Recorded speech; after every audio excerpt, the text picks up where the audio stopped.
देखिए बच्चा, ये खंड अ में तो बहुविकल्पियाँ थी, सब खत्म OMR शीट पर। अब इसको क्या करेंगे, अपने नए वाले पेज पर लिखेंगे।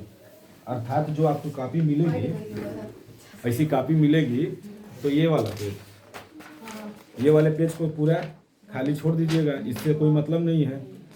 यहाँ से नए पेज से आप क्या करेंगे, शुरू करेंगे यहाँ से। अगर ये लाइन खींचा होगा तब तो ठीक, जैसे यहाँ पर खींचा है। अगर उसमें नहीं खींचा रहेगा तो एक स्केल ले लीजिएगा, बड़ा वाला, छोटा वाला नहीं, इतना तो 2 बार में करना पड़ता है।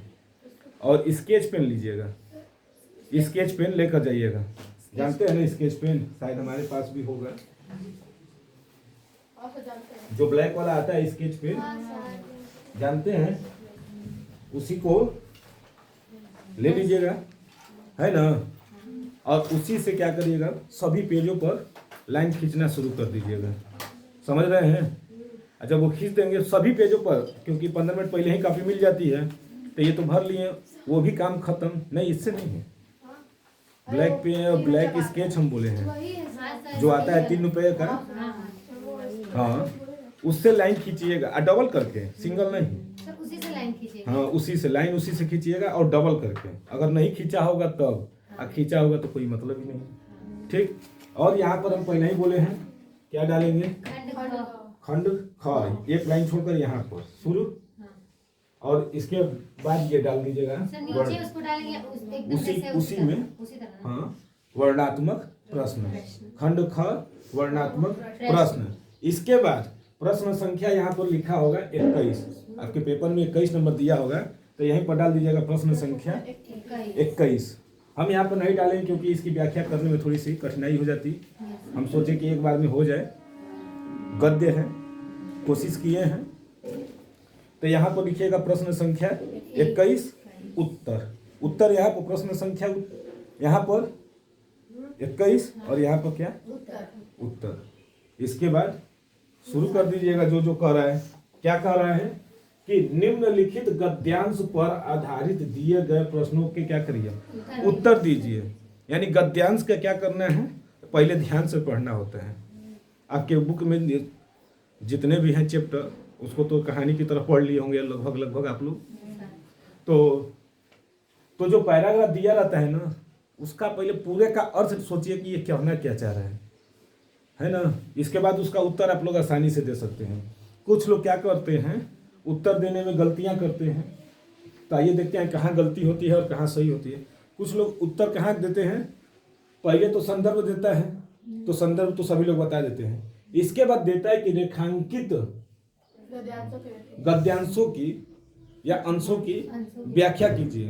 तो लोग क्या करते हैं, पूरी कहानी को नहीं पढ़ते हैं, जो लाइनियां खींचा है ना उसी को पढ़कर उसका उत्तर दे देते हैं, तो ये गलत हो जाती है। वहाँ पर पहले तो ये जानिए कि उस कहानी में, उस गद्य में जो दिया है पैराग्राफ, उसका मतलब क्या है। अगर उसका मतलब अगर आप लोग निकाल लेंगे, तो अगर 2 लाइन का भी अगर व्याख्या है तो आप आसानी से दे सकते हैं। आता है 6 नंबर का रहता है ये गद्य जो होता है। तो देखिए क्या दिया है कि भिन्न भिन्न धर्मों के, यहां से शुरू है, भिन्न भिन्न धर्मों के मानने वाले भी, जो भिन्न भिन्न धर्मों को मानते हैं, जो सारी दुनिया के सभी देशों में बसे हुए हैं, जो पूरी दुनिया में, जो देश के पूरी दुनिया में क्या हुए हैं, बसे हुए हैं, यहाँ भी थोड़ी बहुत संख्या में पाए जाते हैं। वो लोग भी क्या होते हैं, यहाँ भी थोड़ी संख्या में क्या होते हैं, जरूर पाए जाते हैं। और जिस तरह यहाँ की बोलियों की गिनती आसान नहीं है, जैसे यहाँ की जो बोली है उसको गिनती करना आसान नहीं है, उसी तरह यहाँ भिन्न भिन्न धर्मों के संप्रदायों की भी गिनती आसान नहीं है। जैसे हम बात कर रहे हैं कि कोई एक देश है, यहाँ पर देश तो नाम दिया नहीं है, तो जैसे यहाँ पर कोई एक देश है जिसकी बोली आसान नहीं है, क्योंकि यहाँ पर भिन्न भिन्न क्या होते हैं, भाषाओं को बोलने वाले लोग हैं। तो भिन्न भिन्न भाषाओं को बोलेंगे तो उनकी धर्म भी क्या होंगे, अलग अलग होंगे। तो इसके लिए कोई आश्चर्यचकित नहीं होना चाहिए। इन विभिन्नताओं को देखकर यह यदि अपरिचित आदमी, यानी इन विभिन्न नहीं, उसके नीचे है क्या, हाँ, संप्रदाय की भी आसान नहीं है। हाँ, यहाँ से इन विभिन्नताओं को देखकर यदि अपरिचित आदमी घबरा कर कह उठे कि यह एक देश नहीं अनेक जातियों का क्या है, यही अंडरलाइन किया गया है क्या, कि इन विभिन्नताओं को देखकर, यानी ये कौन सा, उनकी जातियों में और उनकी भाषाओं में जो विभिन्नताओं को देखकर अगर कहा जाए कि यदि अपरिचित आदमी, यानी कोई अनभिज्ञ या दूसरा देश, अनभिज्ञ या दूसरा देश घबरा कर कह उठे, यानी वो आश्चर्यचकित हो जाए कि यह एक देश नहीं अनेक जातियों का क्या है, समूह है। यह देश नहीं है, यह अनेक जातियों का यहाँ पर समूह है, अर्थात यहाँ पर एकता है। जातियां और धर्म तो अलग अलग हैं, लेकिन अगर दूसरे देश या दूसरे व्यक्ति अगर इसको छेड़छाड़ करेगा तो ये सभी क्या हो जाते हैं, आपस में मिल जाते हैं। वही कहने का मतलब यहाँ पर था। तो इसमें आश्चर्य की बात नहीं, क्योंकि ऊपर से देखने वाले को जो गहराई में नहीं जाता है विभिन्नता ही देखने में आएगी। तो इसमें कोई आश्चर्य की बात नहीं है, इसमें कोई आश्चर्य की बात नहीं है, क्योंकि वो तो गहराई में नहीं देखा है, वो तो ऊपर से देखा न है। और जब उसकी गहराई में जाएंगे तब न पता चलेगा कि ये अनेकता में एकता है। अनेकता यानी इसके पास धर्म और जाति सब अलग अलग हैं, लेकिन जब इसकी गहराइयों में जाएंगे तो सभी जाति और धर्म क्या हैं, सब एक हैं। तो ये किसके लिए किया जा रहा था, तो यह ऐसा देश कौन सा है, तो ऐसा देश सिर्फ एक भारत ही है, भारत ही है। ऐसा एक देश जो यहाँ पर जाति और भाषाएं भिन्न भिन्न हों, फिर भी उनमें अनेकता में अनेकता है। तो ऐसा कोई एक देश ही हो सकता है, वो है भारत। यानी आपके बुक में देखिए ये कहानी पढ़े हैं तो कुछ तो समझ में आया होगा कि किस पर बात कर रहा है, भारत पर। और आपके पूरे चैप्टर में कहीं ना कहीं भारतीय नाम से कहीं कुछ होगा, तो एक नाम आता है इसी चैप्टर से, भारतीय संस्कृति ना। और इसके लेखक कौन है, डॉक्टर राजेंद्र प्रसाद ना। इनका मिल गया कि नहीं ये कहानी, पहले कहानी का अर्थ देखेंगे तो शायद पैराग्राफ आप समझ जाएंगे। ऐसा तो कई मान लीजिए सभी किताबों में कहानी पढ़े होंगे, लेकिन ये वाला किताब में तो नहीं ना पढ़े हैं। तो इसी के कारण देखकर ही पता चल जाता है कि ऐसे ऐसे अगर पैराग्राफ पूरा पढ़ेंगे तो आपको संदर्भ अगर नहीं रहेगा, फिर भी एक बार पढ़े होंगे किताब तब तो आसानी से हो जाएगा, नहीं पढ़े हैं तो फिर उनके लिए कौन सा उपाय है, कोई नहीं है। तो देखिए इनसे रिलेटेड न प्रश्न आते हैं, इनसे रिलेटेड प्रश्न आते हैं। क्या पहला आता है कि उपर्युक्त गद्यांश का संदर्भ लिखिए। यानी ये जो गद्यांश दिया रहता है इसका क्या लिखना होता है, संदर्भ। तो पहले उत्तर लिखेंगे, अ का उत्तर, अ लिखेंगे, इसके बाद उत्तर, और उत्तर डालने के बाद क्या लिखेंगे, संदर्भ के नीचे 2 अंडरलाइन कर देंगे। इसके बाद क्या करेंगे, प्रस्तुत गद्यांश हमारी पाठ्य पुस्तक में संकलित, हिंदी से, हाँ यहाँ पर गलत हो गया ना, प्रस्तुत गद्यांश ये भी सही है। प्रस्तुत गद्यांश हमारी पाठ्य पुस्तक में संकलित भारतीय संस्कृति पाठ से उद्धृत है या अवतरित है या फिर लिया गया है, उद्धृत है या अवतरित है या फिर लिया गया है। इसके लेखक कौन है, डॉक्टर राजेंद्र प्रसाद जी हैं। देखिए यहाँ पर चैप्टर का नाम जो होगा, चैप्टर का नाम उसको ब्लैक पेन से लिख लीजिएगा और उनके लेखक का नाम ब्लैक पेन से।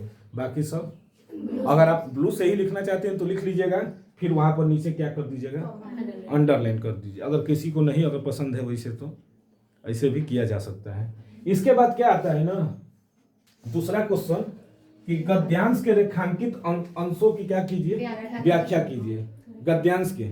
तो फिर क्या लिखेंगे, ब का उत्तर, ब का उत्तर और हेडिंग डालेंगे रेखांकित अंशों की व्याख्या, और उसको भी डबल अंडरलाइन करेंगे।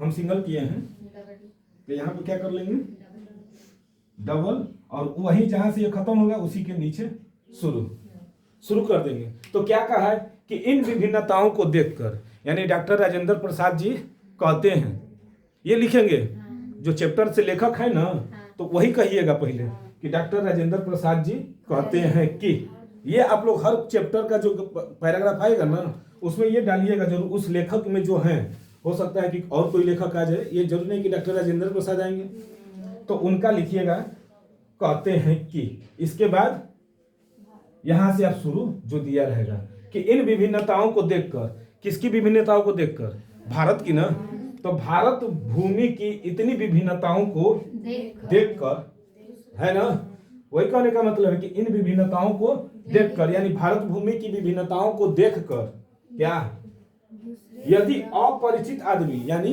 दूसरा देश या फिर दूसरा अपरिचित व्यक्ति, दूसरा देश हम यहाँ पर ले सकते हैं, या फिर दूसरा जो अनभिज्ञ है, जिसको कोई ज्ञात नहीं है इस देश के बारे में, तो दूसरे देशवासी या ऐसे व्यक्ति जो यहाँ के मौलिक स्वरूप से अनभिज्ञ है, अर्थात इसके बारे में मौलिक का मतलब जानते हैं, मौलिक अधिकार जो संविधान से हम लोगों को मिला है, हम लोग लोकतंत्र में जी रहे हैं ना, तो उसी को कहा जाता है मौलिक अधिकार। तो इनके मौलिक अधिकारों के बारे में क्या करे, न जानता हो, तो वो क्या करेगा, घबरा कर कह उठे कि, तो वो क्या हो जाएगा, घबरा जाता है और कहता है, क्या कहता है कि यह एक देश नहीं अनेक जातियों का क्या है, तो वही कह रहे हैं कि भारत एक देश नहीं है, भारत एक देश नहीं है, यह क्या है, अनेक जातियों का समूह है। बस इतना ही न दिया है, अब इसके आगे मत बढ़िएगा, बस इतना देखिए कि कितना लाइन दिया है, तो 2 ही लाइन दिया ही था कि इन विभिन्नताओं की, यानी भारत भूमि की विभिन्नताओं को देखकर अनेक, यानी दूसरे देशवासी या फिर दूसरे व्यक्ति जो यहाँ के मौलिक अधिकार कहिए या मौलिक स्वरूप कहिए या यहाँ के बारे में जानकारी न हो, तो वो भी क्या हो जाएगा, घबरा जाएगा, और घबरा कर कहेगा क्या कि यह एक देश नहीं है, यह अनेक जातियों का समूह है। बस यही ना है, जातियों का समूह है, यानी कौन कौन से, ये वो ऐसा क्यों बोला, क्योंकि यहाँ पर जातियाँ क्या होती हैं, भिन्न भिन्न है, इनके संप्रदाय भी भिन्न भिन्न है और इनकी बोली भी भिन्न भिन्न है, फिर भी इनमें एकता है। तो दूसरा व्यक्ति इससे समझता है, समझ गए। तो इसका 100 नंबर हम नहीं लिख पाए हैं, उसको भी लिख दे, ये तब तक स्क्रीनशॉट ले लीजिए।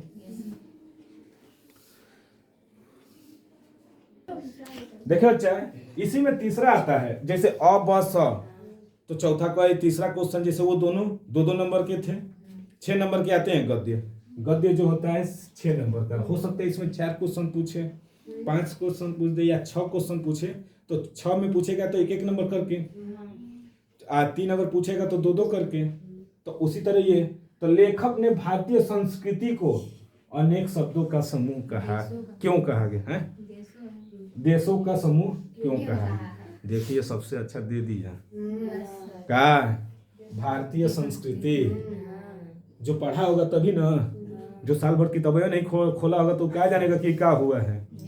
अब मैंने तो चीज ये दे दिया यहाँ पर तीसरे में, भारतीय संस्कृति दे दिया, और जो पढ़ा होगा तो कहीं ना कहीं जान जाएगा कि ये भारतीय संस्कृति यानी डॉक्टर राजेंद्र प्रसाद संदर्भ सही, 2 नंबर मिल गया, बिना कुछ कहे 2 नंबर।